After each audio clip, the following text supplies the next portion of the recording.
Mercier. I'm the Government Reform Director for the Policy Center, and being among friends, I think it's safe to let you know I'm a recovering budget optimist. Thankfully, one more legislative session like this last one will probably fully cure me of that optimism.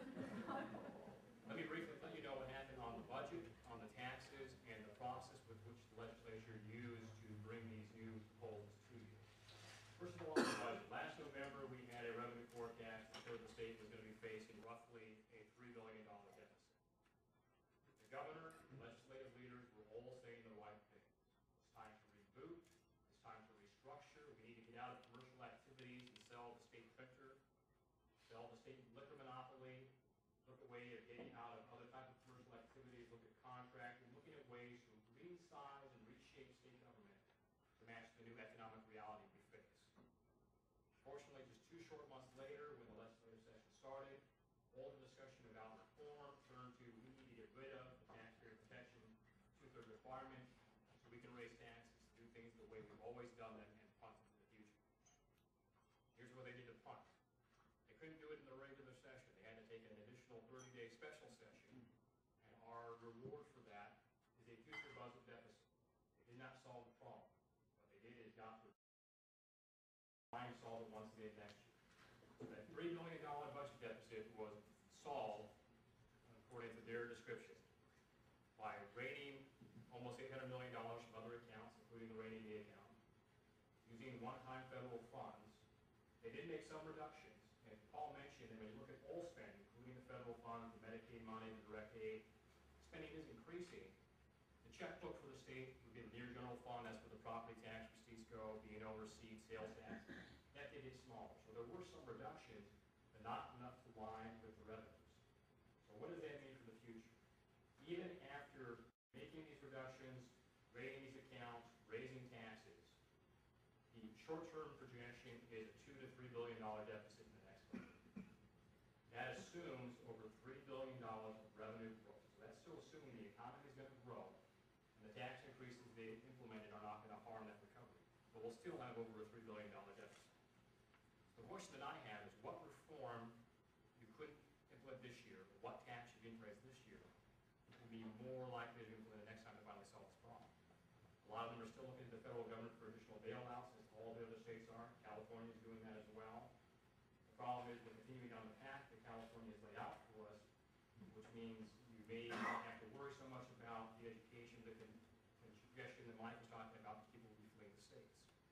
We've already seen Governor Otter of Idaho writing love letters to our businesses saying, since your legislature and your tax system doesn't love you, we will. And we have seen some companies taking up on that offer. So what is the tax package that we saw? Over 20 taxes totaling $800 million. Some of them temporary, some of them permanent, but on that temporary, name the last time you know of a temporary tax being there. Carl mentioned the B&O service tax increases. You guys have a list of sin taxes. Apparently they still think we can sin tax our way to a balanced budget. That's the tobacco, cigarettes. You also saw tax increases on candy and gum, bottled water, soda pop. Now, I want to come back to that soda pop one a little bit and talk about the way the legislature operated this year. Because it was probably the least transparent one that most people have memory of, including people in the auditor's office, the attorney general's office, the reporters who've been around for 20 years. None of them can remember a session quite like this. To give you an example of what happened, title-only bills. If you're familiar with title-only bills, basically a bill that's introduced just has a title on it. It's even almost as blank as this document right here. It's a placeholder in case they make a mistake down the road. Title-only bills are not new. What's new is holding a hearing on a title-only bill, passing a title-only bill, and then filling in the text on the floor of the legislature. It happened repeatedly this year. The perfect example of that was a bill that was public notice first came about in the morning. The hearing was in the afternoon. It's a title-only blank bill. One person was brave enough to come and testify and said, we could be for this, we could be against this, we just don't know right. It did not stop the committee from passing the bill with no detailed laws. Other examples of the lack of transparency, hearing notices. Now, underneath the legislative rules, they're required to give a 5-day notice when a bill is going to be heard in committee so people can actually become informed and provide relevant testimony.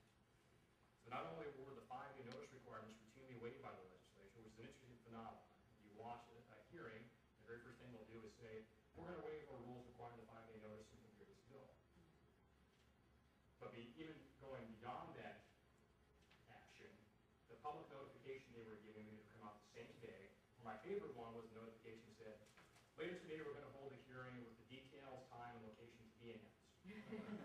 That actually came after the hearing had already occurred. Now, you know you've got problems when Capital Press reporters have this quote on the session. This was an actual comment from one of the reporters. This legislative session could not have been more secretive unless they required decoder rings to get the details on the bills and a special password to be allowed to vote. Now, what do we do in the future? What are some of the potential reforms we can look forward to? I've been waiting at my mailbox for my Over Annie decoder ring, and it hasn't come. So what we need to do going forward is have some real protections for taxpayers and for citizens. The rules that the legislature is using to provide notification to hold hearings and votes are not sufficient because we're waiving. We need constitutional protections for things as basic as taking 24 hours between the introduction of a bill, the passage of a bill. So you actually have time to read. The example of that, the tax bill, the $800 million in taxes, was a 112-page bill, voted on hours after it was first introduced.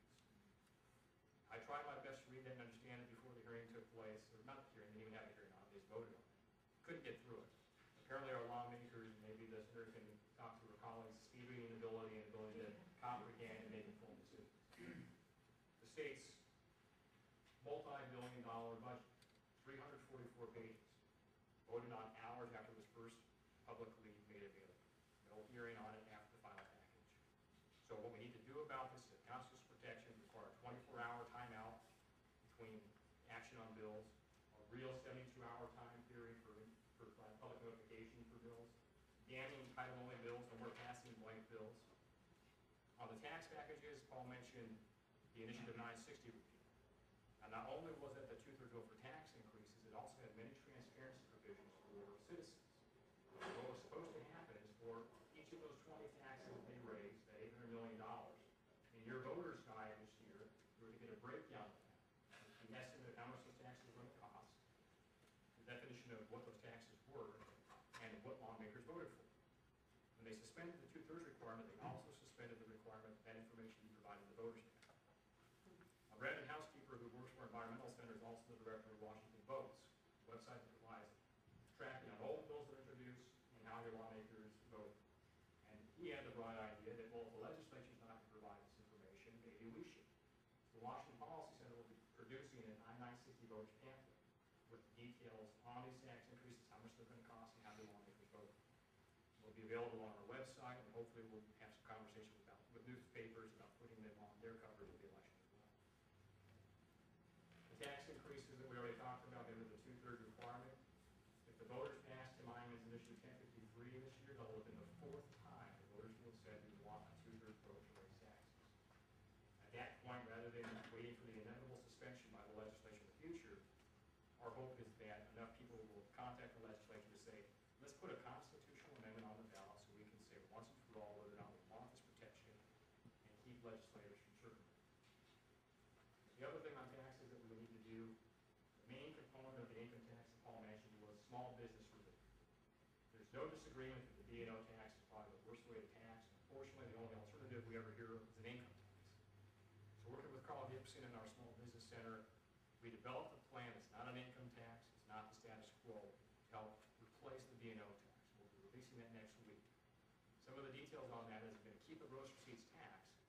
Rather than having multiple rates and tons of credits and exemptions, you would do the tax on the margins, variation of what Texas does.